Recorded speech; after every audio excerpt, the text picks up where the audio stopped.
So hello dear students, I hope you all are doing good. आज हम लोग fluid dynamics start करने वाले हैं। तो अभी पिछले लेक्चर्स में हम लोग ने फ्लूइड स्टैटिक देखा था, जिसमें फ्लूइड को हम लोग स्टैटिक रखते हैं, मतलब एक कुछ भी कंटेनर में भर के रखते हैं, फिर उसके ऊपर सारी कैरेक्टरिस्टिक स्टडी की जाती है। अभी जो फ्लूइड है वो फ्लो होने वाला है। तो जब फ्लूइड फ्लो होता है तो कुछ अलग रूल्स फॉलो होते हैं। यहाँ पर हम पास्कल्स लॉ नहीं लगा सकते। पास्कल्स लॉ तभी लगेगा जब फ्लूइड की वेलोसिटी ज़ीरो है, फ्लूइड एक जगह पे कंटेनर में फिक्स है। तो यहाँ पर बर्नौलीज थ्योरम वगैरह हम लोग पढ़ने वाले हैं। तो एक अच्छा सा टॉपिक है फ्लूइड्स का, और ऐसा टॉपिक है जो प्रैक्टिकली बहुत सारी जगह पे आपको देखने को मिलता है। ठीक है, so if you are new to the channel, Phoenix Edu is our YouTube channel. Subscribe this and press the bell icon. तो स्टार्ट करते सबसे पहले कि भाई आइडियल फ्लूइड फ्लो की कंडीशंस क्या होती है, what are the conditions for ideal fluids flow.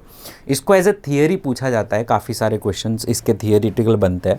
तो कुछ पॉइंट्स मैं यहाँ पे लेकर आया हूँ, वो पॉइंट्स पर हम लोग ध्यान देंगे, इसे समझेंगे और आइडियल फ्लूइड फ्लो को थोड़ा समझने की कोशिश करते हैं। देखो, फ्लूइड जो है वो इनकम्प्रेसिबल, इसका मतलब क्या कि भाई डेंसिटी ऑफ फ्लूइड है वो कांस्टेंट रहना चाहिए, वो कंप्रेस नहीं होता है। मतलब कभी भी पानी या कोई भी फ्लूइड हम ऐसा नहीं लेंगे, मतलब अगर वो आइडियल फ्लूइड है कि उसको प्रेशर देने से वो ऐसे सिकुड़ जाएगा, पूरा कंप्रेस हो जाएगा, ऐसा कभी नहीं होता। पानी में होता है क्या कभी ऐसे?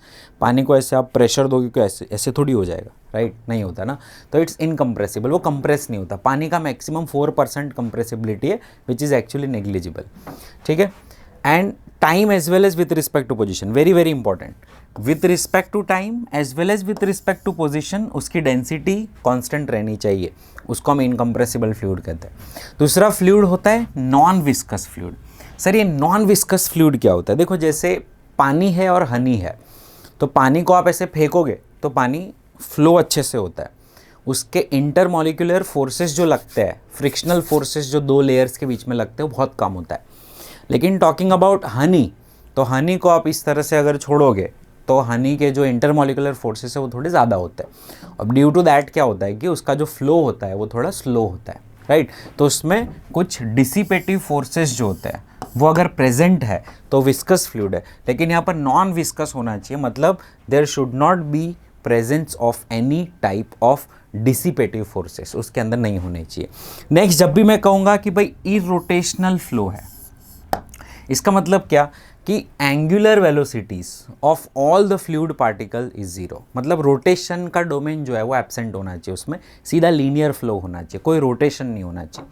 ठीक है, और फ्लूइड फ्लो इज स्टेडी और स्ट्रीमलाइन। स्ट्रीमलाइन फ्लो मतलब ऐसा फ्लो कि हर पॉइंट के ऊपर उसकी जो वेलोसिटी है वो कांस्टेंट रहनी चाहिए, उसको हम स्ट्रीमलाइन फ्लो कहते हैं। उस पॉइंट पे वेलोसिटी चेंज नहीं होनी चाहिए, कोई भी पार्टिकल उस पॉइंट पे आएगा उसकी वेलोसिटी कांस्टेंट रहनी चाहिए, उसको हम स्ट्रीमलाइन फ्लो कहते हैं। ठीक है बेटा, नेक्स्ट है स्टेडी फ्लो। स्ट्रीमलाइन फ्लो क्या कहते हैं, चलो आज देख लो।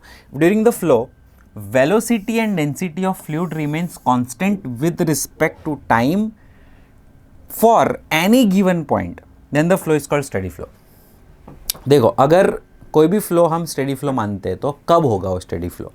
वो स्टेडी फ्लो बेटा तब होगा जब ड्यूरिंग द फ्लो उसकी वेलोसिटी और density of fluid remains constant with respect to time, मतलब टाइम के साथ कांस्टेंट रहना चाहिए। Yes, although density and velocity may vary with respect to position, may vary with respect to position. इसका अच्छे से मतलब समझना। इसका मतलब ये कि मान लो एक फ्लूइड फ्लो हो रहा है, ये पॉइंट और ये पॉइंट है, यहाँ पे फ्लूइड की वेलोसिटी है 2 मीटर पर सेकेंड, यहाँ पे उसके 2.5 मीटर पर सेकेंड। तो हर फ्लूइड का पार्टिकल जब इस पॉइंट पे आएगा उसकी वेलोसिटी 2 मीटर पर सेकेंड ही होनी चाहिए, उसकी डेंसिटी उतनी ही होनी चाहिए जितनी उसकी पहले थी। यहाँ पे डेंसिटी कांस्टेंट रहनी चाहिए, फिर आगे बदलती इट्स ओके चलेगा। अगर यहाँ पे वो पहुँच रहा है 2.5 तो 2.5 ही होना चाहिए। अगर वो का चेंज होगा तो वो हम उसको स्टेडी फ्लो नहीं कह सकते। इसका मतलब ये कि with respect to position change हो सकती है, लेकिन with respect to time same रहना चाहिए। ठीक है बेटा, समझ में आया? डन। मतलब जैसे फॉर एग्जांपल यहाँ पे देख लो, डेंसिटी ρ1 है, V1 है इस पॉइंट पर, 1 नंबर के पॉइंट पर, तो 2 नंबर के पॉइंट पर ρ2 है, V2 चलेगा, लेकिन ये विथ रिस्पेक्ट टू टाइम यहाँ पे कांस्टेंट रहेगा। कितना भी टाइम, कितना भी फ्लूइड फ्लो हो जाए, टाइम चल रहा है, फ्लूइड फ्लो हो रहा है, लेकिन इस पॉइंट पे आते ही उसकी डेंसिटी ρ2 एंड वेलोसिटी V2 हो जाती है। इसका मतलब ये कि density ρ2 V2 with respect to position change होती है तो इट्स ओके चलता है, but with respect to given time with respect to time at a given position same रहना चाहिए। क्लियर बेटा, डन है?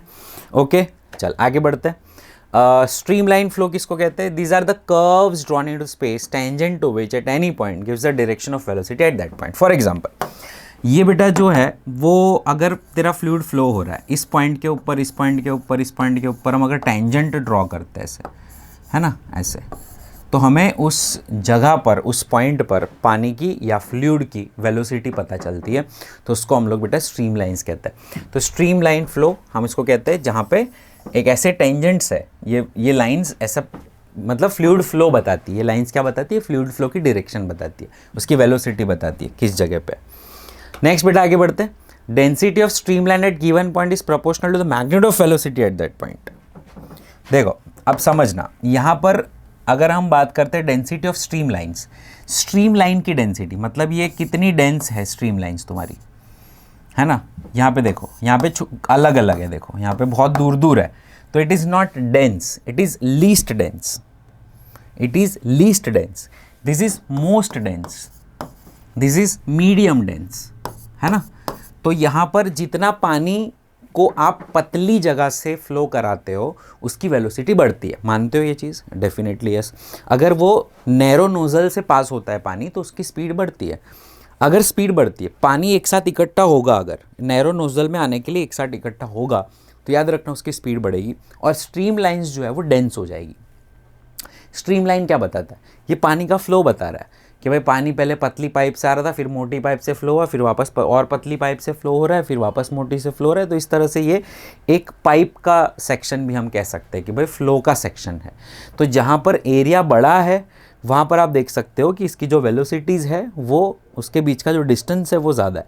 यहाँ पर जो है वो डेंसली पैक्ड है, यहाँ पर है वो लीस्ट डेंस, मतलब मीडियम है।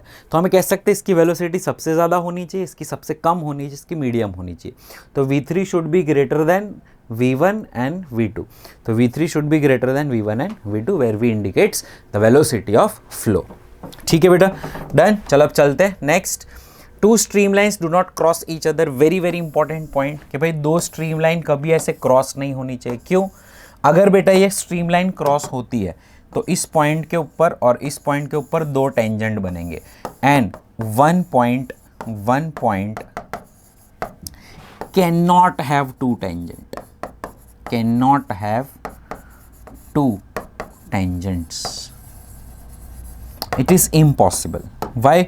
बिकॉज एक पॉइंट का एक ही टेंजेंट होता है, एक ही डायरेक्शन होती है ना, है ना। अभी कोई पॉइंट ऐसे भी जा रहा है, ऐसे भी जा रहा है, नॉट पॉसिबल। कोई एक ही डायरेक्शन में जा रहा होगा वो, तो कोई एक ही स्ट्रीमलाइन की डायरेक्शन पॉसिबल है, तो कभी भी कोई दो स्ट्रीमलाइंस एक दूसरे को क्रॉस कर सकती नहीं है, ये याद रखना। If they do so there are two directions, two tangents indicating two directions of velocity which is not possible. Next है इक्वेशन ऑफ कंटिन्यूटी। सबसे पहला थियोरेटिकल क्वेश्चन पूछा जाता है इक्वेशन ऑफ कंटिन्यूटी पे कि भाई ये किसके ऊपर बेस है, किसका कंजर्वेशन हो रहा है। कंटिन्यूटी इक्वेशन किसका कंजर्वेशन इंडिकेट करती है? तो it is law of conservation of mass. It is based on law of conservation of mass, law of conservation of mass. तो मास के कंजर्वेशन लॉ प्रिंसिपल पे बेस्ड है। तो अगर बेटा मैं यहाँ पे एक इस तरह से पाइप ले रहा हूँ, ठीक है, और मान लो उसके अंदर कोई फ्लूइड फ्लो हो रहा है, उसके अंदर कोई फ्लूइड फ्लो हो रहा है, मान लो यहाँ से कोई फ्लूइड फ्लो हो रहा है, ठीक है, ये हमारा फ्लूइड फ्लो है।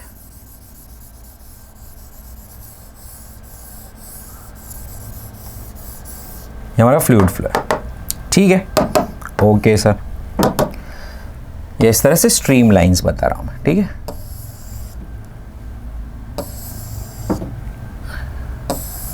इस तरह से फ्लूइड फ्लो रहा है। मान लो अब मैं बात कर रहा हूं इतने सेक्शन की, इतना section, talking about this much section, ठीक है। मान लो ये x1 है ना, इसकी वेलोसिटी यहाँ पे v1 है, इसका एरिया यहाँ पे a1 है, ठीक है।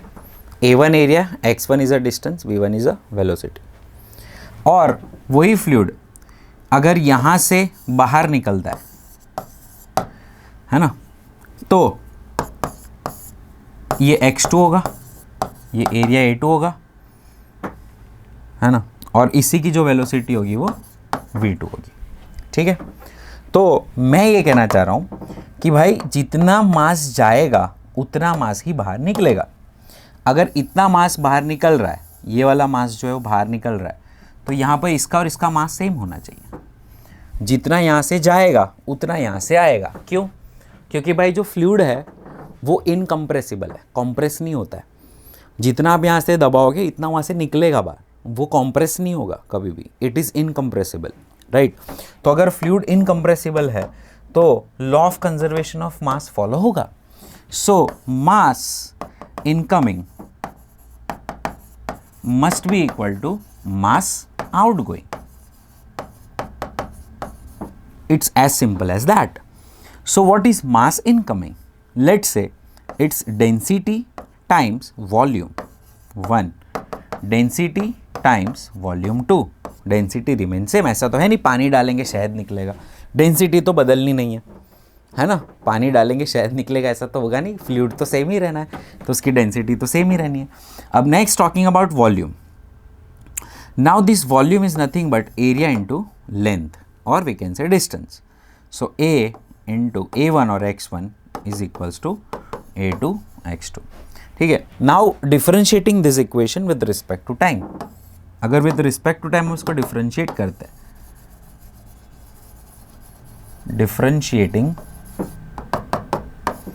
विथ रिस्पेक्ट टू टाइम, अगर बेटा टाइम के साथ इसको डिफरेंशिएट करते हैं तो हो जाएगा A1 d by D t of x1 must be equal to A2 d by D t of x2। Now A1 what is d by D t of x1 is V1, A2 what is d by D t of x2 is V2। So ये होगा बेटा तुम्हारा continuity का equation, A1 V1 must be equal to A2 V2, A1 V1 must be equal to A2 V2। ठीक है, with respect to time जो भी object निकलता जा रहा है, जो भी मटेरियल निकलेगा वो उसकी इंडिकेट करता है वेलोसिटी। ठीक है, तो this is an equation of continuity, very very important equation. अब यहाँ पर इस तरह से अगर कोई चीज़ आपको दी हो कि एक पाइप ऐसे बड़ी सी है और उसके दो सेगमेंट निकल रहे हैं, एक सेगमेंट यहाँ पे, एक सेगमेंट यहाँ पे, इसका एरिया A1 है, इसका एरिया A3, इसका एरिया A2 है। तो याद रखना जितना इनकमिंग वाले के ऊपर अगर हम लगाएंगे तो A1 V1 must be equal to outgoing वाले का A2 V2 plus A3 V3। Clear? मतलब यहाँ का फ्लूइड प्लस यहाँ का फ्लूइड, तो ये दो इक्वेशन बनेंगे, इसको इंडिकेट करते हैं। ऐसे बेटा कितनी भी पाइप बना दो, है ना, मान लो इस तरह से एक पाइप है ना, यहाँ पे एक पाइप और निकल रही है, एक पाइप और निकल रही है, एक पाइप और निकल रही है, एक पाइप और निकल रही है, इस तरह से है। ठीक है, तो बेटा जितना यहाँ पे A1 V1 होगा, यहाँ पे A2 V2, A3 V3, A4 V4, A5 V5, सबका एडिशन करेंगे, इन सबका addition will give you this. तो यहाँ पे भी A1 V1 is equals to A2 V2 plus A3 V3 plus A4 V4 plus A5 V5। तो ये चीज़ याद रखना अच्छे से, ठीक है, कि आप इस तरह से इक्वेशंस बना सकते हैं। कितना भी इनकमिंग होगा वो आउटगोइंग का एडिशन करके आपको निकालना है। चलो, अब बर्नौलीज इक्वेशन जो है, Bernoulli's equation is applicable for the fluid which is incompressible, which is non viscous, which is steady and that is irrotational. मतलब यहाँ पर ये सारा जो है वो आइडियल फ्लूइड की कैरेक्टरिस्टिक्स है, और इन आइडियल फ्लूइड के ऊपर ही, मतलब आइडियल फ्लूइड के लिए ही बर्नौलीज इक्वेशन जो है वो वैलिड है। सबसे अच्छी बात समझना ये कि Bernoulli's equation is only valid for the ideal fluid condition. ठीक है बेटा, डन है। आगे बढ़ते हैं। अब बर्नौलीज इक्वेशन है क्या? तो it is based on the law of conservation of energy. It is based on the law of conservation of energy. ठीक है सर, मतलब कौन सी एनर्जी किसके फॉर्म में कन्वर्ट हो रही है उसके ऊपर ये लॉ बेस्ड है। लेट से हम इसको डिराइव करते हैं। मान लो यहाँ पर से ऊपर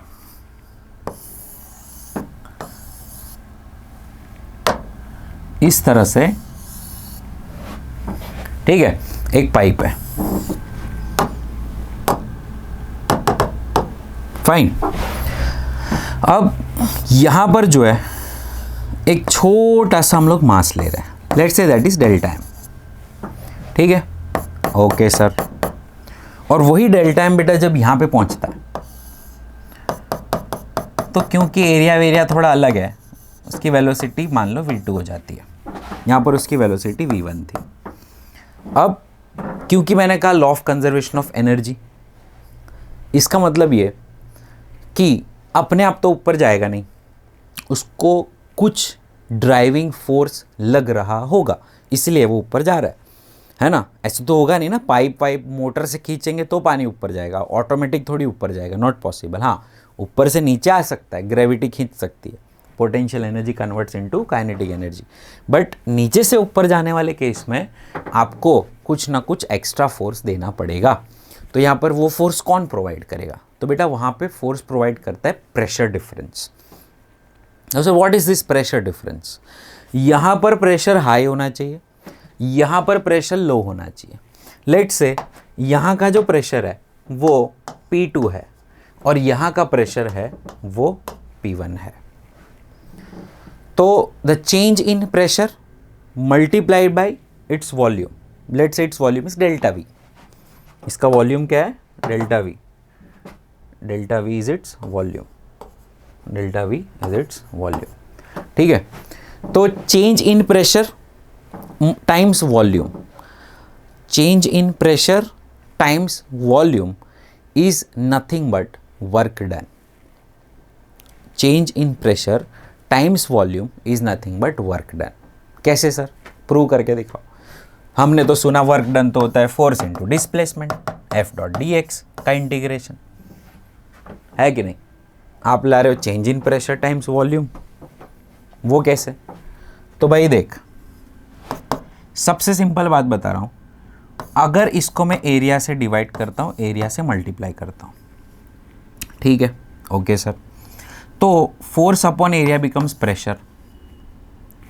एरिया इंटू डी एक्स का अगर इंटीग्रेशन करूंगा तो area into distance, area into छोटा सा डी एक्स, एरिया इंटू छोटा सा d x becomes volume, delta v. Integration of a d x will give you volume, delta v. तो यहाँ पर ये जो effective pressure multiplied by volume, it is same as work done, p delta we. We had seen it in thermodynamics, right? Thermodynamics हम लोग पढ़े, p delta v is a work done. तो यहाँ पर इसी चेंज इन प्रेशर की वजह से वर्क डन हो रहा है, चेंज इन प्रेशर की वजह से वर्क डन हो रहा है। तो यहाँ से अगर मैं डेटम से बात करूँ तो ये वाली जो हाइट है, लेट से इट इज़ h1, एंड ये वाली जो हाइट है, लेट से इट इज़ h2, ठीक है। तो हो क्या रहा है कि प्रेशर एनर्जी जो है, प्रेशर एनर्जी जो है वो मुझे change in kinetic energy plus change in potential energy दे रही है। मतलब मेरी काइनेटिक एनर्जी भी चेंज हो रही है, और क्योंकि हाइट ऊपर बढ़ रही है इस छोटे से वॉल्यूम की, इस छोटे से वॉल्यूम की हाइट ऊपर तक जा रही है, तो उसकी पोटेंशियल एनर्जी भी चेंज हो रही है, ठीक है। अब अगर मैं काइनेटिक एनर्जी के चेंज की बात करूं तो 1/2 मास, डेल्टा एम बोल दो इसको, yes, delta m into v final का स्क्वायर माइनस वी इनिशियल का स्क्वायर, वी इनिशियल मेरा V1 था, प्लस पोटेंशियल एनर्जी का चेंज, तो डेल्टा एम बोल दो वापस इसको, delta M G H2 minus H1, ठीक है, P final minus P initial, K final minus K initial. और pressure energies higher pressure minus lower pressure times volume which is delta V, ठीक है, okay sir, fine, यहाँ तक समझ में आ गया। अब बेटा इसी इक्वेशन को मैं क्या करने वाला हूँ, what I am going to do is, हम इसी इक्वेशन को थोड़ा मॉडिफाई करते हैं। कैसे मॉडिफाई करेंगे? हम ये जो डेल्टा वी का टर्म है उसको इस साइड लेके जाएंगे, तो बट ऑब्वियसली वो दोनों को मिलेगा, इसको भी मिलेगा और इसको भी मिलेगा, है ना। तो ये mass upon volume becomes what, density. So P1 minus P2 is equals to 1/2 rho V2 square minus 1/2 rho V1 square plus rho GH2 minus rho GH1। क्या किया मैंने? Delta m by delta v को rho बोल दिया, density is mass upon volume, mass upon volume is density, और इस bracket को open कर दिया, ठीक है, इस ब्रैकेट को भी ओपन कर दिया। अब मैं क्या करने वाला हूँ, माय नेक्स्ट स्टेप इज मैं 1 1 वालों को एक साइड ले जाऊँगा। तो 1 1 वाले कौन है, ये 1 वाला है, ये 1 वाला है ना, इन सबको मैं एक साइड ले जाऊँगा अलग। तो ये मेरे इक्वेशन के अंदर कुछ इस तरह से सेट होंगे, P1 plus rho V1 square by 2 plus rho GH1 है ना is equal to P2 minus P2 को उधर ले जाओ plus rho V2 square by 2 plus rho GH2। इसका मतलब ये कि pressure plus density times velocity 1 का स्क्वायर प्लस रो GH1, मतलब pressure plus row V square by 2 plus row GH, इसका जो एडिशन है वो हर पॉइंट पे कांस्टेंट रहना चाहिए। मतलब अगर इसकी वैल्यू 100 आ रही है 100, तो इन सबको ऐड करने से भी टोटल 100 आना चाहिए। इसी को हम कहते हैं बर्नौलीज इक्वेशन, ठीक है। अब यहाँ पे एक अच्छी सी बात क्या है वो थोड़ा देखते हैं यहाँ पे कि देखो, अगर थोड़ा इसको मैं पीछे अच्छे से लिख लेता हूँ, एक और बार यहाँ पे लिख लेते हैं, P1 plus rho V1 square by 2 plus rho GH1 is equals to P2 plus rho V2 square by 2 plus rho GH2, और ये बेटा क्या रहना चाहिए, हमेशा कांस्टेंट रहना चाहिए, है ना, ये सब सेम रहना चाहिए। इसका इस पूरे की जो वैल्यू है वो और इस पूरे की जो वैल्यू है वो सेम रहनी चाहिए। अब इसमें होगा क्या, देखो किसी जगह पे अगर प्रेशर ज़्यादा है ना, वेलोसिटी कम है, हाइट मान लो सेम है, हाइट मान लो सेम है, तो ये टर्म तो कैंसिल हो जाएगा, ठीक है। तो होगा क्या बेटा, यहाँ पर कोई एक ऐसी जगह थी जहाँ पे वेलोसिटी कम थी, जैसे फॉर एग्जांपल ये पाइप की मैं बात करता हूँ, ठीक है। हाँ, अब मुझे पता है यहाँ पे जो वेलोसिटी है, मोटे वाले एरिया पे वेलोसिटी V1 है वो जो कम है, और ये पतले वाले एरिया पे वेलोसिटी बढ़ जाती है ना, V2 ज़्यादा है, V1 कम है। तो बेटा होगा क्या, अच्छे से ध्यान से समझना, होगा क्या कि इसको इक्वल टू की इज्जत रखने के चक्कर में ये प्रेशर ज़्यादा है, वेलोसिटी कम है, यहाँ पर वेलोसिटी ज़्यादा है, तो इस प्रेशर को कम होना पड़ेगा, नहीं तो बैलेंस नहीं हो पाएगा। समझो, अगर मान लो ये 50 है प्लस चलो मान लो किसी एक को हम ज़्यादा बोल देते, ये 70 है, ये प्लस 30 है इज इक्वल्स टू, अब देख ये वेलोसिटी का जो टर्म है वो 30 से बढ़ जाएगा, यहाँ पे पतली जगह पे वेलोसिटी बढ़ेगी, मतलब ये हो गया मान ले 50। तो इस प्रेशर को 70 प्लस 30 100 रखने के चक्कर में इस प्रेशर को 50 होना पड़ेगा। इसका मतलब ये कि जब वेलोसिटी बढ़ती है तो प्रेशर कम होता है, वेलोसिटी बढ़ती है तो प्रेशर कम होता है, कब, जब फ्लूइड फ्लो हो रहा होता है, जब फ्लूइड फ्लो हो रहा होता है। तो जब वेलोसिटी बढ़ेगी तो प्रेशर कम, याद रखना पतली जगह पे प्रेशर कम होता है, पतली जगह पे प्रेशर रिड्यूस होता है। बच्चे हमेशा ये समझते हैं कि वेलोसिटी बढ़ती है तो प्रेशर भी बढ़ेगा, नहीं, प्रेशर कम होगा, प्रेशर नहीं बढ़ेगा, ध्यान रखना इसका अच्छे से।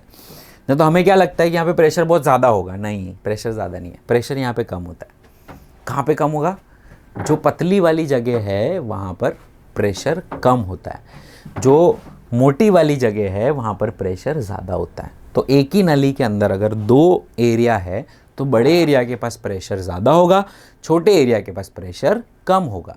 बड़े एरिया के पास वेलोसिटी कम होगी, छोटे एरिया के पास वेलोसिटी ज़्यादा होगी। समझ में आ गया बेटा, डन है। चल आगे बढ़ते हैं।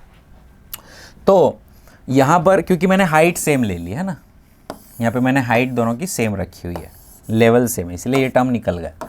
नहीं तो ये टर्म की भी कुछ ना कुछ चीज़ें आएगी, अगर ये ऊपर नीचे होगा तो ये भी ऊपर नीचे होगा थोड़ा बहुत, ठीक है। लेकिन अगर मैं सीधी सीधी नली रखता हूँ और तब मैं अगर ये सारी चीज़ें डिस्कस करता हूँ तो बर्नौलीज इक्वेशन आपको इस तरह से देखना होता है, ठीक है। अब बर्नौलीज इक्वेशन में एक और चीज़ मैं आपको बता दूँ कि बर्नौलीज इक्वेशन है आपका प्रेशर प्लस रो वेलोसिटी का square by 2 plus row GH is constant. अगर बेटा मैं इन सबको रो जी से डिवाइड कर दूं, divided by rho g divided by rho g divided by rho g, तो ये इक्वेशन कुछ ऐसा बन जाता है, P by rho g plus V square by 2G plus H is constant. तो बेटा यहाँ पे ये जो 3 टर्म्स है उनके कुछ नाम है, इसको हम लोग कहते हैं pressure head. Direct formula based question आएगा, फाइंड आउट प्रेशर हेड। इसको कहा जाता है वेलोसिटी हेड, इसको कहा जाता है एलिवेशन हेड।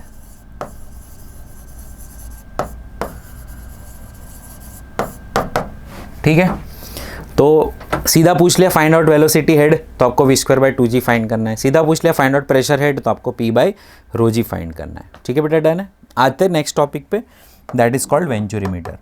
मैंने कहा ना इसके बहुत सारे एप्लीकेशंस है, बर्नौलीज इक्वेशन के ढेर सारे एप्लीकेशन आपको मिलेंगे, उसमें से ये एक है वेंचुरीमीटर। चलिए समझते हैं वेंचुरीमीटर है क्या।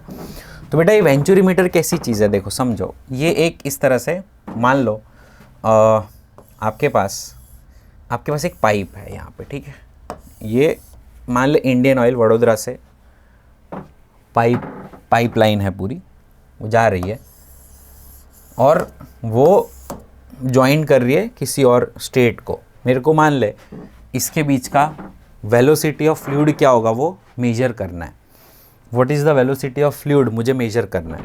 तो मैं इस पाइप को कट करूँगा बीच से और यहाँ पे एक डिवाइस ज्वाइन करूँगा। वो डिवाइस कुछ ऐसा होता है, ठीक है, इस तरह से होता है, जिसमें ये एक होता है बड़ा वाला एरिया, एक होता है ये छोटा वाला एरिया, वापस बड़ा वाला एरिया। ठीक है, इस तरह से एक डिवाइस होता है, इसको हम वेंचुरीमीटर कहते हैं। क्या कहते हैं इसको? वेंचुरीमीटर। क्या करता है इसका यूज़ क्या है? To measure the speed of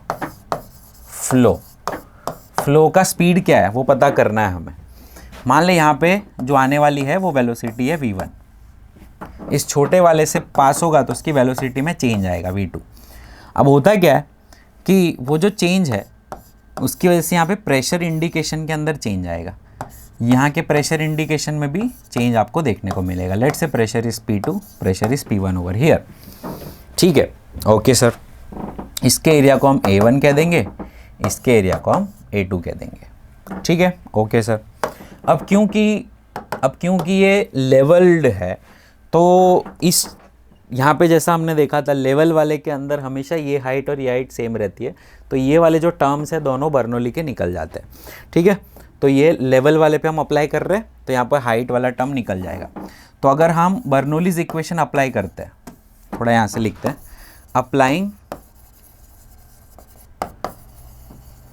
applying Bernoulli's principal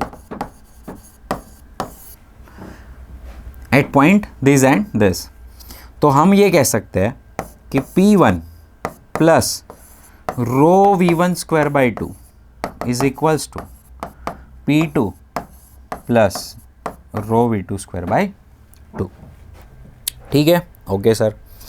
अब क्योंकि ये प्रेशर हाई है, प्रेशर लो है ना, सो हम ये कह सकते हैं कि P1 minus P2 is a pressure difference is equals to ρv2² minus ρv1²। ठीक है, ओके सर। अब बेटा इसको मैं थोड़ा ऐसे अच्छे से और लिख सकता हूँ, ρ/2 v2² minus v1² is equals to delta p. Pressure का चेंज हम डेल्टा पी यहाँ पे लिख देते हैं। ठीक है, नेक्स्ट, क्योंकि मुझे ये वाला मेजर चाहिए ना, यहाँ पे जो फ्लो हो रहा है वो वाली वेलोसिटी चाहिए। I am interested in this, जो मेरे पाइप में फ्लो हो रही है। तो मैं क्या करूँगा, इस वाली वेलोसिटी को इस वाली वेलोसिटी के फॉर्म में कन्वर्ट करूँगा यूजिंग इक्वेशन ऑफ कंटिन्यूटी। तो इक्वेशन ऑफ कंटिन्यूटी क्या कहता है?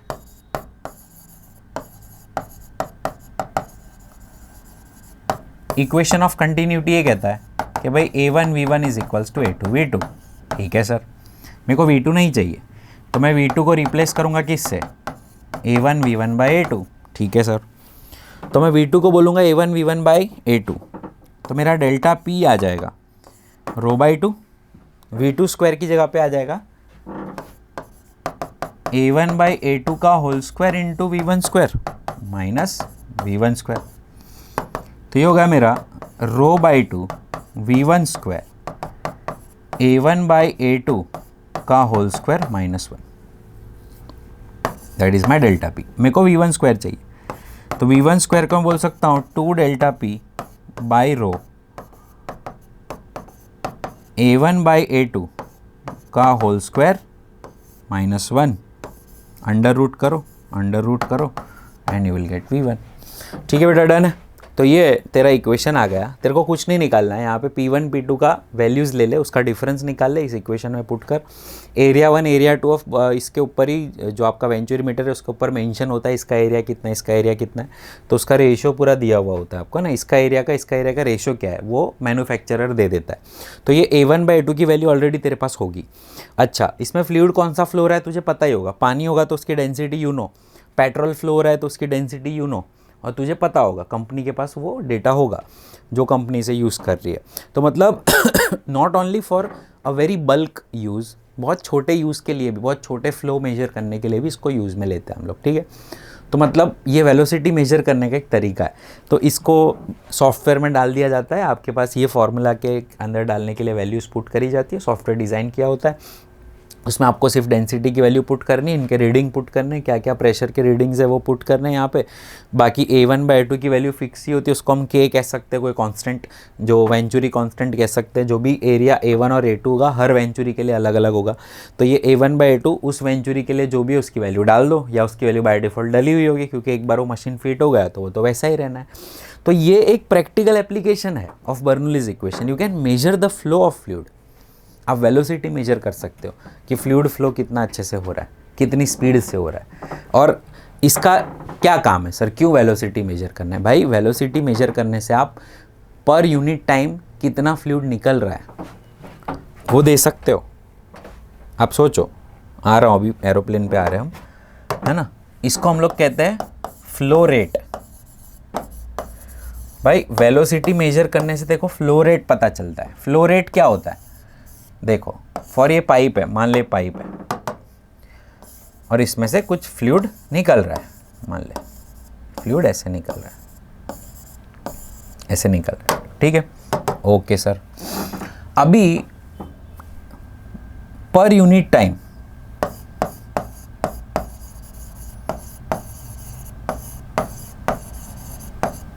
Volume of fluid upon time, इसको हम लोग कहते हैं फ्लो रेट, VL, हम कुछ भी नाम दे सकते हैं इसको, फ्लो रेट, है ना। तो volume of fluid is what, area into distance divided by time. अब distance upon time is velocity, तो एरिया इनटू वेलोसिटी इज, आपको पता चलेगा कितना लीटर पर सेकेंड निकल रहा है। अगर एरिया के साथ सिर्फ स्पीड मल्टीप्लाई कर दो तो आपको ये पता चलेगा कि कितना लीटर या कितना kg पर सेकेंड जा रहा है तेरा फ्लूइड, वो पता चलेगा तुम्हें। कितना मीटर क्यूब पर सेकेंड जा रहा है वो पता चलेगा, तो उसको फ्लो रेट कहते हैं। It's very important equation, A into V is called flow rate, right. तो वो अगर वेलोसिटी तुझे पता है तुम फ्लो रेट निकाल सकते हो कितना है। ये वेलोसिटी तो पता होनी चाहिए, और क्या पता होना चाहिए, वेलोसिटी तो पता होनी चाहिए, एरिया तो आपको पता ही होगा इसका कितना है ना। तो ये फ्लो रेट निकाल सकते हैं, जो बहुत इंपॉर्टेंट चीज़ होती है फ्लूइड डायनामिक्स के अंदर, ठीक है।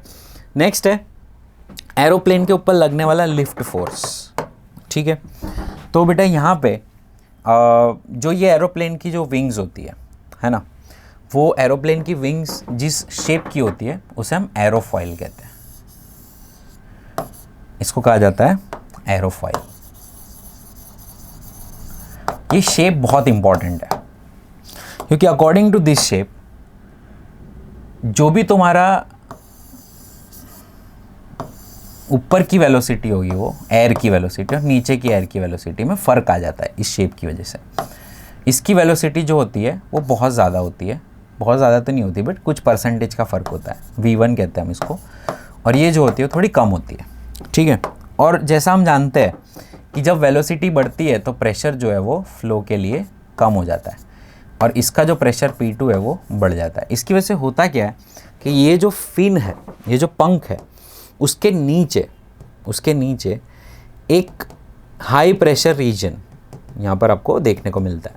मतलब अगर हम देखें तो इसके नीचे जो है वो एक हाई प्रेशर रीजन क्रिएट होता है और ऊपर जो लो प्रेशर रीजन क्रिएट होता है। अगर वेलोसिटी ऑफ एयर की वजह से प्रेशर डिफरेंस क्रिएट होगा तो उसकी वजह से क्या होगा, उसकी वजह से ये होगा कि तुम्हारा जो बॉडी है उसका एरिया जो है अगर ज़्यादा होगा तो वो जो प्रेशर है वो फोर्स लगाएगा ऊपर तरफ, क्योंकि यहाँ पे प्रेशर कम हो गया, यहाँ पे प्रेशर ज़्यादा है, एरिया ऊपर का नीचे का सेम है, तो हम ये कह सकते हैं कि ऊपर इस तरह से लिफ्ट फोर्स आपको लगना है। तो ये प्लेन कैसे मूव करता है, तो इंजन जो है वो ज़ोर से हवा खींचता है, उसकी स्पीड भी ज़्यादा होती है, और उसके बाद ये डिफरेंस क्रिएट किया जाता है, और वो डिफरेंस की वजह से नीचे का प्रेशर बढ़ता है, और वो प्रेशर जो है डिफरेंस की वजह से यहाँ पर पूरा जो एरिया ऑफ विंग ज़्यादा रखा जाता है। क्यों? Because we need a lift of force, इसको पूरे को लिफ्ट करने के लिए फोर्स दिया जाता है, ठीक है। वो फोर्स पूरा के पूरा पंख पे जनरेट होता है, इस पंख पे जनरेट होता है पूरा, ठीक है, यहाँ पे जनरेट होता है फोर्स। तो ये जो फोर्स है is equals to pressure, change in pressure into area of wings, area of wings. और ये फोर्स है वो mg जितना होना चाहिए, मास ऑफ एरोप्लेन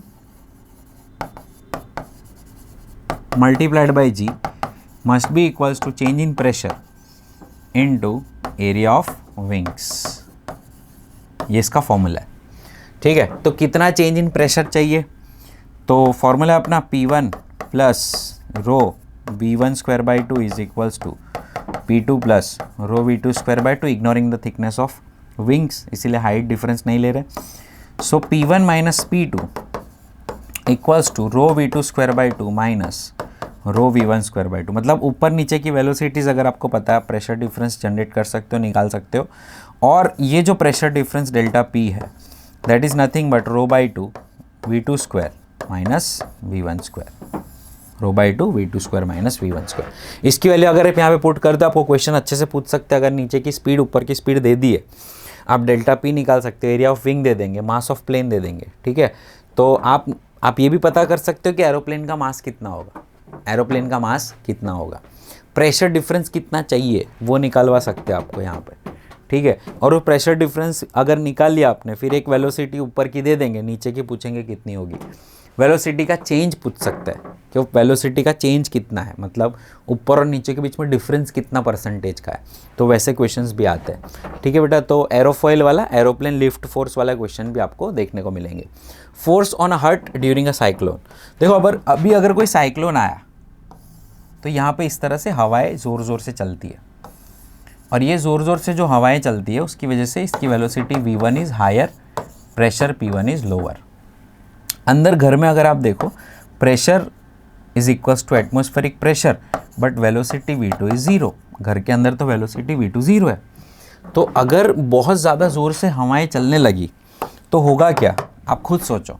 ये जो एक सेक्शन है तुम्हारा, जो ये वॉल सेक्शन जो है ना, जो यहाँ पे अभी हमने पिक्चराइज किया हुआ है, उस वॉल सेक्शन की अगर हम बात करें, मतलब जो ऊपर का सीलिंग सेक्शन है उसकी अगर हम बात करें, तो यहाँ पर जैसे ही वेलोसिटी V1 बढ़ता है, मान ले वेलोसिटी V1 इंक्रीज़ हुआ, तो प्रेशर P1 जो है वो लोअर हो गया। अच्छा, आप तो यही समझोगे कि सर हवा ऐसे फ्लो होती है तो दबना चाहिए, दबेगा नहीं भाई। अगर P1 लो हो गया ना, वेलोसिटी बढ़ गई, मतलब प्रेशर P1 लो हो गया। अब उसकी वजह से होगा क्या, नीचे का प्रेशर जो है वो ज़्यादा हो जाएगा, क्योंकि वहाँ पे तो वेलोसिटी ज़ीरो है, और जितना ज़्यादा एरिया उतना ज़्यादा force, because force is equals to pressure into area, और यहाँ पे change in pressure into area. तो सेम कॉन्सेप्ट जो है वो ये भी लिफ्ट हो जाएगा। जैसे ये एरोप्लेन लिफ्ट हो रहा था ना, वैसे सेम ये पतरे लिफ्ट हो जाते। तो कभी हमने देखा होगा कि हवाएं चलती है तो ऐसे उड़ जाते हैं, पतरे उड़ जाते सारे, है ना। ऐसे क्यों उड़ते हैं, बिकॉज ऑफ बर्नौलीज इक्वेशन, ठीक है। Next concept is of heart attack. Sir heart attack में बर्नौली का क्या लेना देना, भाई तेरा फ्लूइड जो है, तेरा ब्लड जो है वो भी तो एक फ्लूइड है, वो जब फ्लो होता है इस तरह से, कभी कोलेस्ट्रॉल जाम हो जाता है ऐसे इसके अंदर कभी भी, तो उसकी वजह से होगा कि यहाँ पे नैरो हो जाते हैं। अब नैरो हो गई तो इसकी वेलोसिटी V2 इंक्रीज़ होगी, वेलोसिटी V1 जो है वो कम होगा, वेलोसिटी V2 ज़्यादा होगा। अब वेलोसिटी बढ़ेगी तो प्रेशर कम होगा, और यहाँ का प्रेशर जो है P1 वो ज़्यादा होगा। तो अभी ऐसा होने से क्या हो रहा है, अंदर लो प्रेशर रीजन क्रिएट हुआ, अंदर लो प्रेशर रीजन क्रिएट होने की वजह से बाहर आउटसाइड प्रेशर ज़्यादा है, तो ये जो है वो और नैरो होगी, यहाँ की जो ब्लड वेसल है वो और नैरो होगी, क्योंकि यहाँ पे प्रेशर लो होगा। कभी भी प्रेशर लो होता है तो चीज़ें इम्प्लोड होती है। समझो, आप सबमरीन वाला केस देखा था ना, वो टाइटैनिक देखने के लिए नीचे गए थे तो इम्प्लोड हो गई थी। क्यों इम्प्लोड हुई? अंदर का प्रेशर लो है, बाहर का प्रेशर ज़्यादा है, तो दबती है चीज़ें। अंदर का प्रेशर लो होने से भी दबती है चीज़ें। आप क्या करो, ऐसे बोतल को मुंह से पकड़ो, उसमें से हवा निकाल लो, तो अंदर का प्रेशर कम होगा, तो बोतल ऐसे सिकुड़ जाती है अंदर, राइट। तो वैसी सेम चीज़ यहाँ पे होने वाली है। क्या कि अगर आपने यहाँ का प्रेशर, आपके जो ये इसकी वजह से, कोलेस्ट्रॉल की वजह से आपकी जो ये ब्लड वेसल है वो अगर नैरो हो गई, नैरो होने की वजह से इसका वेलोसिटी बढ़ गया, वेलोसिटी बढ़ा, प्रेशर कम हुआ, प्रेशर कम हुआ, बाहर का प्रेशर और धक्का मारेगा, तो वो और नैरो होगा, और नैरो होगा, और स्पीड बढ़ेगी। मतलब ये कास्केडिंग इफेक्ट होती है और चिपक जाती है वेन। वेन चिपक गई, ब्लड फ्लो ऑब्स्ट्रक्ट हुआ, और that is called cardiac arrest. ठीक है, आपका ब्लड फ्लो वाइटल ऑर्गन्स तक पहुंचेगा ही नहीं। अगर वाइटल ऑर्गन्स तक ऑक्सीजन नहीं पहुंच रहा है तो वाइटल ऑर्गन्स जो मरने लगते हैं धीरे धीरे, and that results in multiple organ failure, और उसकी वजह से पर्सन की डेथ हो जाती है, right. So this is very important to understand कि यहाँ पर बर्नौलीज इक्वेशन लगता है, राइट। नेक्स्ट है बेटा मैग्नस इफेक्ट। नाउ ये मैग्नस इफेक्ट क्या है, समझते हैं इसको। तो this is a reason for spin, not spin, let's say swing bowling. देखा ना, कभी कभी वो फुटबॉल रोनाल्डो किक मारता है और ऐसे फुटबॉल ऐसे टेढ़ा जाके फिर गोल होता है ना। That is what a Magnus effect is. देखो मैग्नस इफेक्ट में क्या होता है कि अगर हम किसी बॉल को गोल घुमाते हैं, इस तरह से रोटेशन देते हैं, ठीक है, और फेंकते हैं, घुमा के ज़ोर से फेंकते हैं, ठीक है।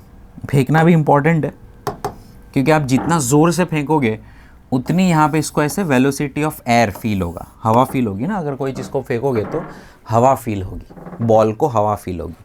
अगर बॉल को हवा फील हो रही है क्योंकि वो वेलोसिटी से जा रहा है कहीं पे और घूम भी रहा है, तो ये जो इसके सरफेस की स्पीड है, उसके सरफेस की स्पीड इस तरह से इस डायरेक्शन में है और यहाँ पे इस डायरेक्शन में, तो यहाँ पर ऑपोजिट डायरेक्शन में है तो नेट स्पीड जो है वो डिक्रीज़ होगी, और यहाँ पर सपोर्टिव डायरेक्शन में तो नेट स्पीड जो है वो बढ़ेगी। Let's say this is V1, this is V2।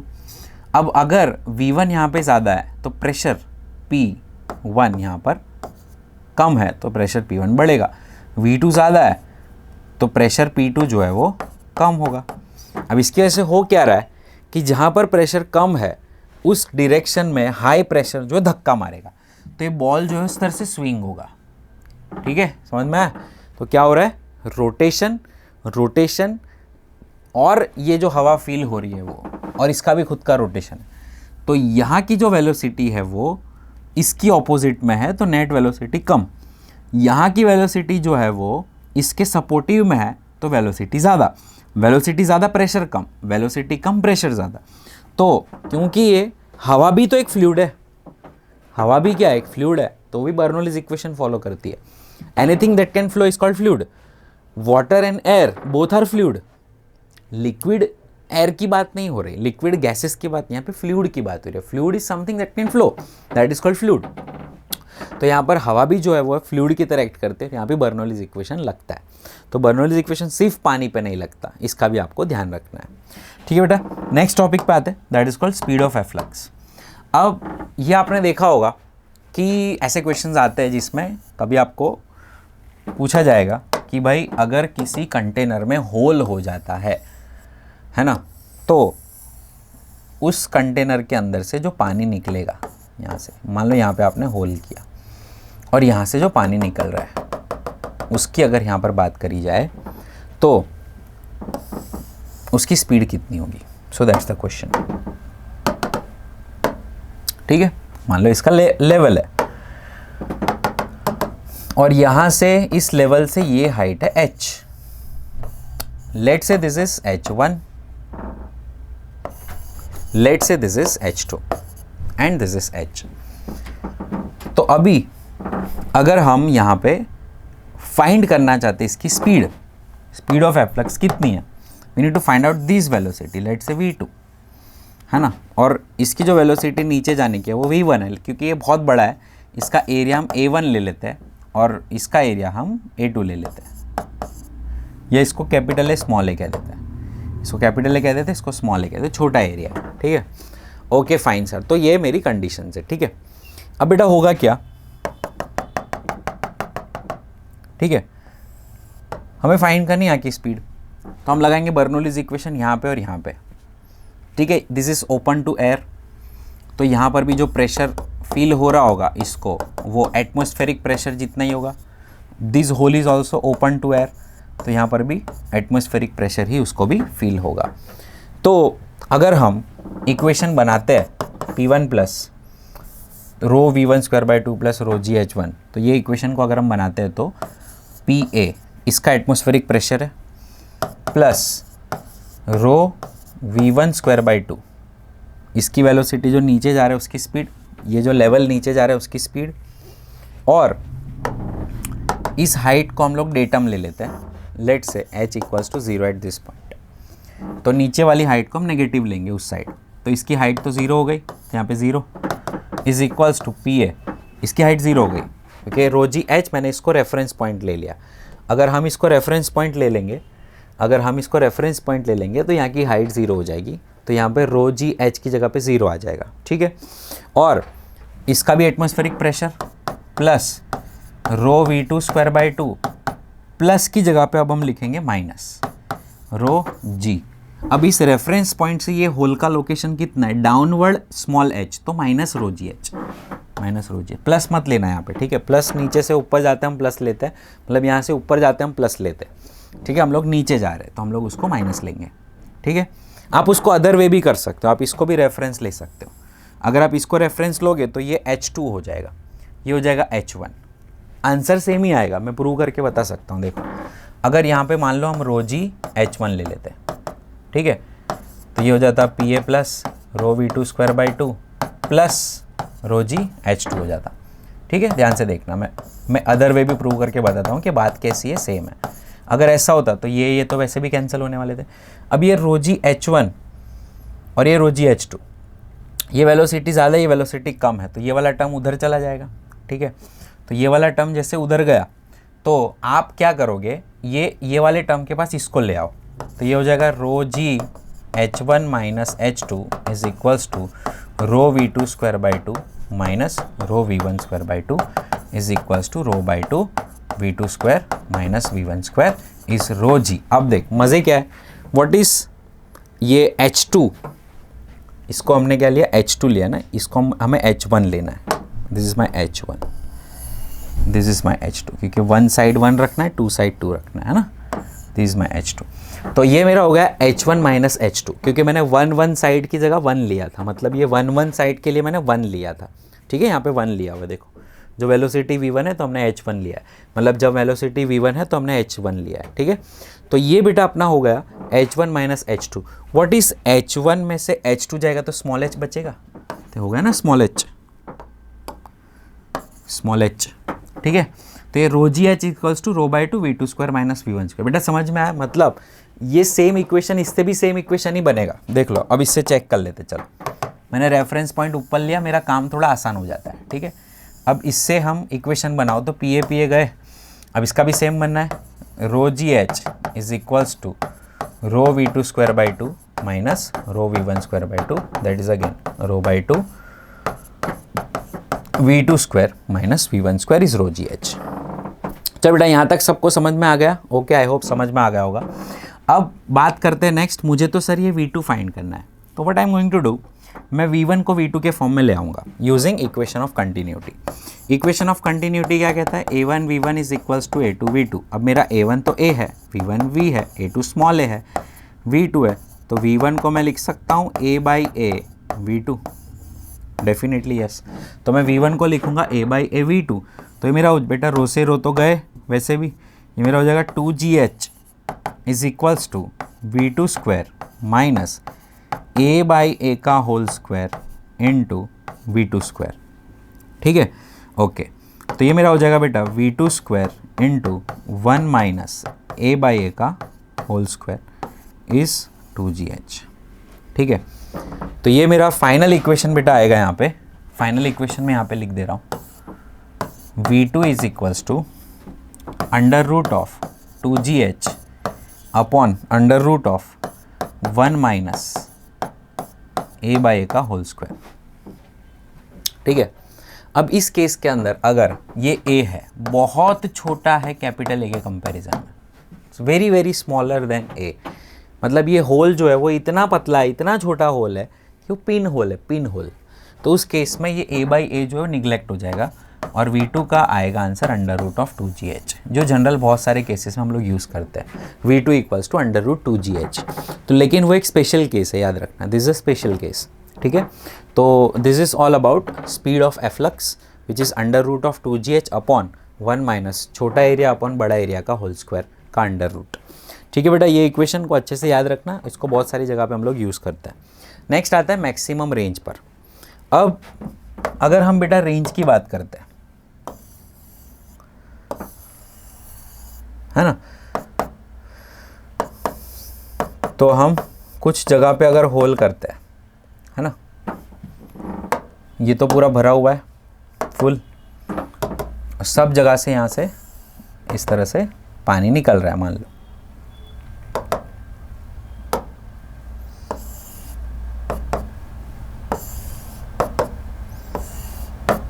ठीक है, इस तरह से। तो ये है तुम्हारी मैक्सिमम रेंज आर मैक्स। अब आर मैक्स के लिए एच कितना होना चाहिए वो हमें फाइंड करना है, what should be the value of this H. ठीक है, मान लो दिस इज कैपिटल एच और ये तेरा हो गया capital H minus small H, ठीक है, ओके। मान लो ये हमारी वो वाली कंडीशन है, कौन सी वाली, this is the condition where a is much much less than capital A, ठीक है, मतलब यहाँ से जो निकलने वाली स्पीड है वो √2gh है, ठीक है, ओके। तो बेटा इसको नीचे गिरने में जितना टाइम लगेगा उतना इस वेलोसिटी से फ्लूइड आगे जाके गिरेगा, प्रोजेक्टाइल मोशन का कंसेप्ट लगाएंगे, ठीक है। तो time taken by this fluid to reach the ground, time taken by fluid to reach ground, to reach ground, तो वो कितना टाइम होगा, तो देखो 1/2 GT² h minus H is equals to 1/2 GT², so T² तेरा होगा 2 into h minus H by G, so T equals to √2h minus H by G, ठीक है, ये तेरा टाइम हो गया। अब बेटा इसी टाइम में इस वेलोसिटी से नीचे गिरने में कितना डिस्टेंस कटेगा वो हमें फाइंड करना है। So the range is equals to the velocity times time which is nothing but √4gh h minus h by g. Now for this to be maximum, इसका मैक्सिमम होने के लिए ज़रूरी है कि h into H minus H maximum, क्योंकि variable तो यही है, दिस इज़ वेरिएबल। अगर वेरिएबल जब मैक्सिमम होगा, है ना, वैसी कंडीशन जब ये मैक्सिमम होता है, अगर ये मैक्सिमम हो गया तो हमारा काम आसान। अगर ये मैक्सिमम हो जाता है, कौन, h minus H to be maximum, इसका डिफ्रेंसिएशन ज़ीरो होना चाहिए, d by D H of H H minus H square must be zero, है ना। ये बेटा मैक्सिमम मिनिमा की कंडीशन हम लोग पढ़े कि कोई भी चीज़ का मैक्सिमम और मिनिमम पॉइंट के लिए उसका differentiation with respect two variable zero होना चाहिए। तो वेरिएबल क्या है, एच वेरिएबल है, मैं यहाँ होल करके देखूंगा, यहाँ होल करके देखूँ, मतलब मैं एच वेरी करके देख रहा हूँ। तो विद रिस्पेक्ट टू वेरिएबल मेरा ये जो इक्वेशन के अंदर जो वेरिएबल है ना, इक्वेशन के अंदर जो वेरिएबल है उस पार्ट का डिफरेंशिएशन ज़ीरो होना चाहिए। तो अगर डिफरेंशिएशन करता हो तो मेरे को मिलेगा h minus 2h equals to zero, तो h is equals to 2h, तो h मेरा होना चाहिए h बाई 2।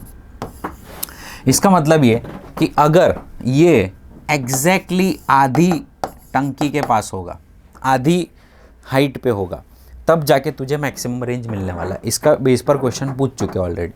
एक कंटेनर दे दिया था, उसके अंदर बहुत सारे होल किए थे और बताया था कि भाई बताओ कौन सा वाला पॉइंट ऐसा है जिसमें रेंज मैक्सिमम होगी। तो याद रखना, जो एकदम सेंटर पे होल किया होगा उसके ऊपर रेंज मैक्सिमम जाएगी।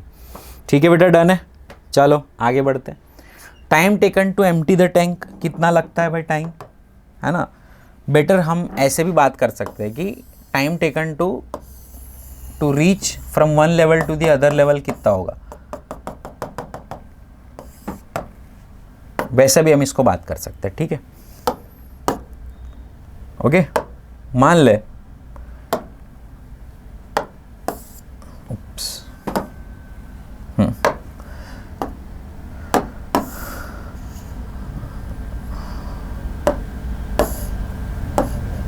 ये एक लेवल है, ये दूसरा लेवल है,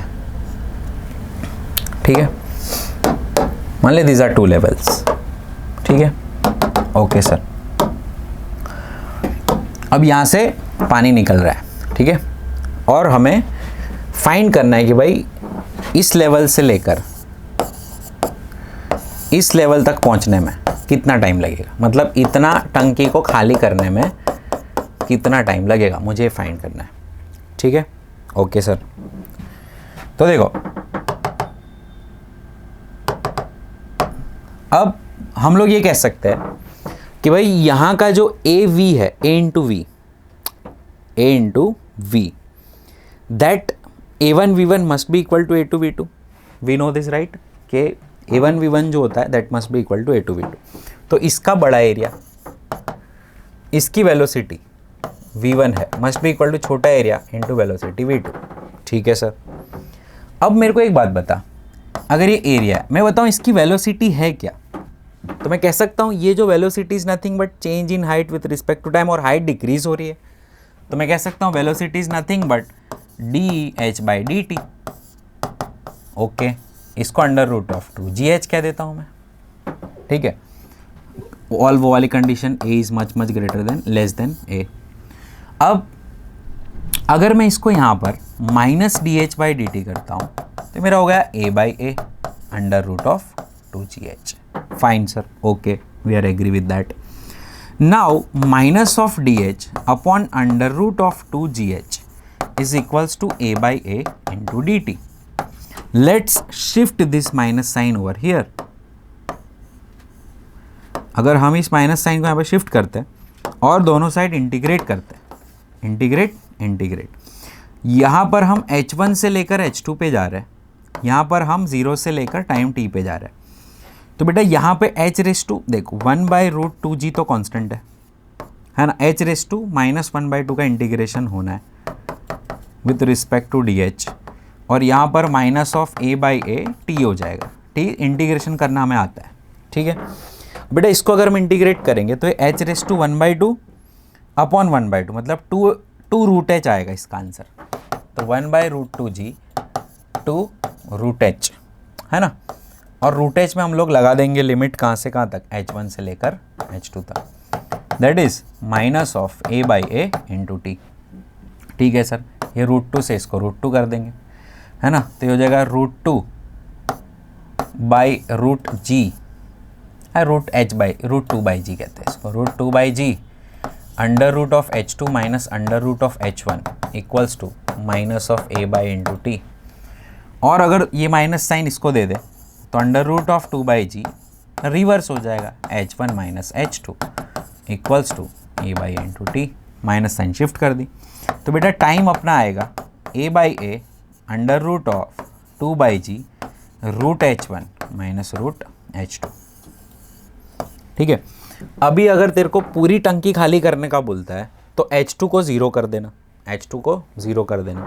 तो सिर्फ √2h1/g है ना, that is a/a to entire tank for emptying entire tank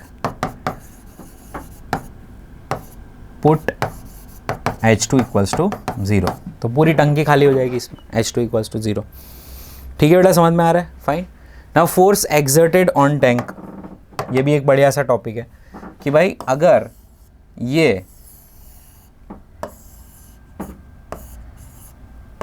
मान लें यहाँ से कुछ स्पीड से पानी निकल रहा है v से,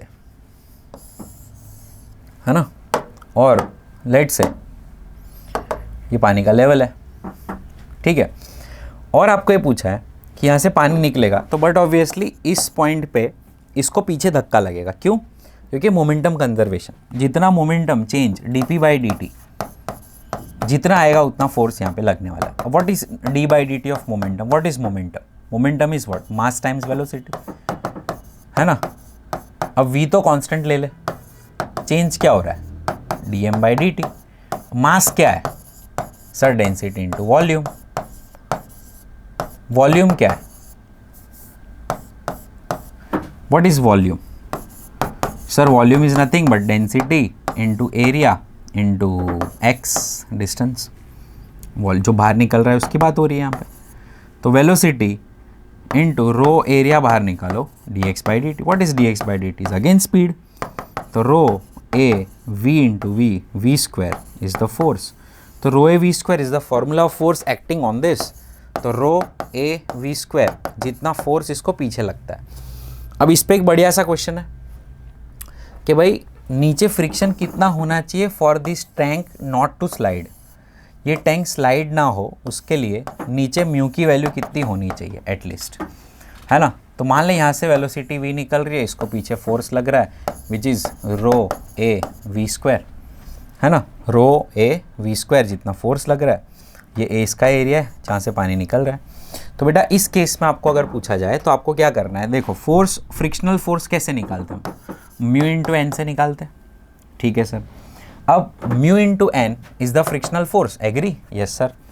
अगर हम इसको मान ले, इसको बोल देते हम एरिया ए टू, इसको बोल देते यस स्मॉल ए बोल देते इसको बोलते स्मॉल ए, स्मॉल ए और बिग ए, ठीक है। ये स्मॉल ए, ये मेरे लिए होगा स्मॉल ए, तो ये होगा रो ए वी स्क्वायर, ठीक है। और ये बिगर ए है, बड़ा एरिया है ना, ये पानी फुल भरा हुआ है, ठीक है, बड़ा एरिया। और ये इसकी हाइट ले लेते हैं h, h is the height, density of fluid is rho, density of fluid is rho. Now let's say mu मेरे को फाइंड करना है, mu into N, can I say it's mu into M G. Yes, पूरे के पूरे का वजन जो पीछे फोर्स लग रहा है फ्रिक्शन फोर्स के लिए पूरा के पूरा वजन चाहिए। तो mu into M, density into area into height into G, कह सकता हूँ मैं, यस सर डेफिनेटली। नाउ है ना, area into height is volume into g, yes correct, M g. Now this frictional force must be equal to the push force applied, है ना। तो push force कितना है, rho A V square. Frictional force कितना है, mu रो ए H जी, रो गए, अच्छा, यहाँ पे बड़ा एरिया है, ये छोटा एरिया अपना, रो ए वी स्क्वायर वाला छोटा एरिया, ठीक है sir, fine. Now let's say मेरे को म्यू इंटू म्यू की वैल्यू चाहिए, तो rho V square by capital A into small A into H into G चाहिए, यस सर आप करेक्ट हो। लेकिन अगर मैं v equals to under root of rho ji H की वैल्यू पुट करता हूँ यहाँ पे और उसका स्क्वायर कर दूँ, तो rho A into rho ji H divided by A H G, ठीक है सर। तो कौन कौन गए, ए एच जी, रो तो वैसे भी गए थे, अच्छा रो तो गया था, रो क्या से आ गया वापस, ये तो गया था ना, एक कैंसिल हो गया था, तो एक रो निकाल देते हैं। तो सर अब क्या बचा, अब क्या कैंसिल हो रहा है बताओ, H H cancel, A cancel, yes. तो small A by capital A into rho is mu. Rho क्यों आ रहा है, रो क्यों आ रहा है, रो क्यों आ रहा है, अंडर रूट ऑफ, अरे 2gh है, sorry not rho ji H, this is under root of 2gh not rho ji H, है ना। तो 2 under root of 2gh not rho ji H, is under root of 2gh not rho ji H, 2। तो ये भी हो जाएगा मेरा 2। तो ये मेरा इक्वेशन है 2a बाई। मैं वही सोचूं, म्यू तो डायमेंशनलेस है ना, फिर डेंसिटी क्यों आ रही है। अगर आप थोड़ा बहुत भी दिमाग खुला रखोगे तो पता चलेगा भाई म्यू डायमेंशनलेस क्वांटिटी, आपने कहीं ना कहीं गड़बड़ की होगी, समझ में आया, ठीक है। चलो तो अभी ये 2a बाई है, तो ये कब आ चुका है बेटा, ये जेई में आ चुका है क्वेश्चन, ये जेई का PYQ है, ये रहा देखो। अ लाइट सिलेंडर वेसल कब आ चुका है, जेई मेंस 2021 में। A light cylinder vessel is capped on a horizontal surface, area of base is A, a whole of cross sectional area small a is made just at its bottom side. The minimum coefficient of friction necessary to prevent sliding the vessel due to impact force of emerging liquid is that.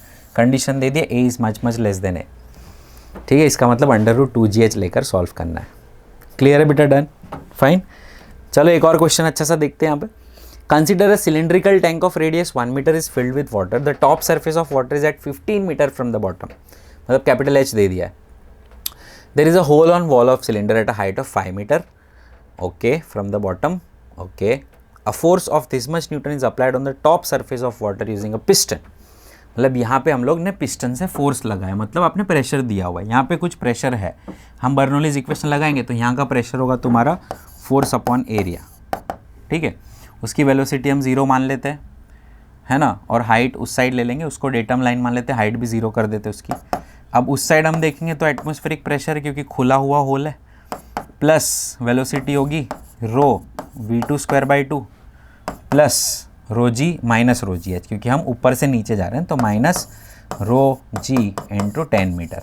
आप इसको solve करो, क्या find करने का बोला है, the speed of efflux from the hole क्या होगा, मतलब v2 की वैल्यू निकालनी है आपको, है ना। एरिया पे एरिया दे दिया होगा, कितना दिया एरिया उसने, एरिया दिया है क्या इसने। The force of 5 newton applied, चल फोर्स दे दिया 1 metre filled, the top surface of water is 15 metre from the bottom of the cylinder, there is a hole on the wall of cylinder at a height of 5 metre, okay. हाँ, तो speed of efflux ही निकालना है, तो area फेरिया की I think ज़रूरत है ही नहीं, area दिया ही नहीं है इसलिए इसकी ज़रूरत ही नहीं है। तो v2 का स्क्वायर बाई 2, v2 का square by 2 f by A P A, ये सब की वैल्यू हम पुट करेंगे। रो ऑफ वाटर दे दिया, एटमॉस्फेरिक प्रेशर इतना लेने को बोला है। अब plug in all the values, by putting all the values आपको आंसर मिल जाएगा। आई थिंक इसका आंसर आ रहा है 17.8 मीटर पर सेकेंड इज़ योर v2, ठीक है। आप सॉल्व कर लेना। चलो आगे बढ़ते हैं, देखते हैं। The top of water tank is open to air and its water level is maintain, it is giving out 0.74 metre cube of water per minute, मतलब a इंटू वी की वैल्यू दी है 0.74 बाई 60, क्योंकि हमें पर सेकेंड में लाना होता है, ये ऐसा यूनिट में सारी चीज़, तो बाई 60 किया, इसने पर मिनट बोला है, तो ये होगा metre cube per second. Opening मतलब एरिया दे दिया आपको, यहाँ पे आपको प्लग इन करना है पाई आर स्क्वायर की वैल्यू, और the depth of centre of open area of water in the tank is close to dash, आपको ये वेलोसिटी के अंदर √2gh पुट करना है, तो h की वैल्यू आपको मिल जाएगी अराउंड 4.8 मीटर, ठीक है। Plug in all the values you will get the answer. इसमें आपको वैल्यू रखनी है pi R square into √2gh is equals to 0.74 by 60, solve कर लेना, आपको आराम से आंसर मिल जाएगा, ठीक है।